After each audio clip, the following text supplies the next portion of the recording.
Ini adalah laser pointer keluaran terbaru yang sangat best. Ini dia ada button untuk kita aktifkan kita punya laser. Dan di bawah ni adalah tempat untuk charging. Okey, nampak tu?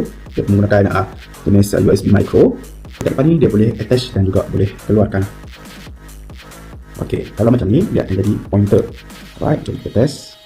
Kelamkan sikit. Okey, ini adalah pointer berfungsi untuk digunakan dalam kerja-kerja presentation ataupun slideshow. Jom next. Bila kita attach yang depan ni, dia akan bagi satu point yang sangat menarik, satu view yang sangat menarik bagiku. Tolongkan sikit. Ini view yang pertama. Kalau nak tukar view, hanya pusing dekat depan ni. Okey, depan ni pusing dia. Nampak? Sekarang dia jadi pointer yang kecil. Ini yang besar. Ini dia jadi banyak.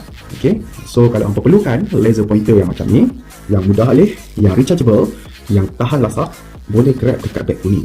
Okey. Harga dia tak mahal weh. Murah je. Tapi sangat function dengan pelbagai feature yang ditawarkan.